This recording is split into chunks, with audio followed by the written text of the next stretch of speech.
The Australian. Now, this is the biggest story in the world right now, and I refer, of course, to the Taliban annexing Kabul, and there's obviously the human rights issues, there's their performance and record on their treatment of women, and the headline on the front of the Australian is, "We can't save them all, PM. 800 Australians, Afghan asylum seekers stuck in Kabul, Taliban vows inclusive government." Now, interesting comment piece from Paul Kelly, the best in the business, without question, Kristy. He says, this will leave the US weaker, not stronger. Biden's capitulation testifies to a superpower that has lost its will and has lost its way. Kristy? I think it's put Australia in a very challenging defence position. Of course, our activities are so aligned to the United States as our major power ally, as they should be, as is in the best interests of Australia.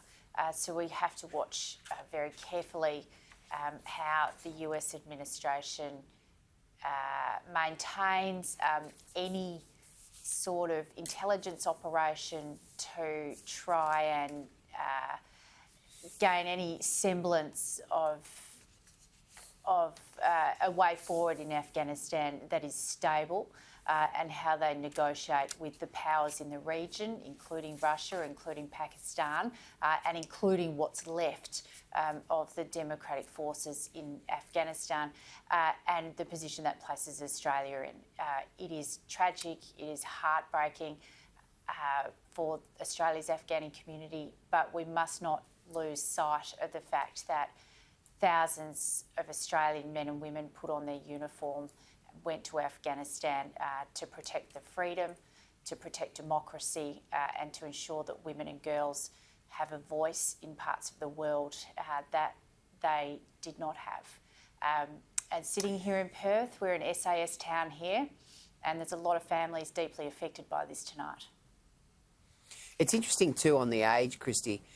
Europe's anger at US over chaos in Kabul. The European leaders have expressed rare frustration with the United States over its shambolic exit from Afghanistan, saying it caught them all by surprise as President Joe Biden doubled down on his decision to quit the 2-decade-long war.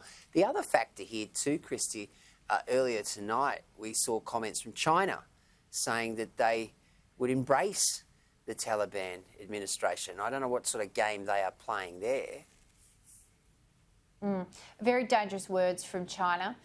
Very dangerous for Australia's relationship with China to hear those today. And I'm certain that our diplomatic teams and Prime Minister Morrison and Prime Minister Biden will be in constant contact in relation to the role Australia plays in the Asia-Pacific region. Now, when we put the events in Afghanistan together with the already rising threat of China in our region.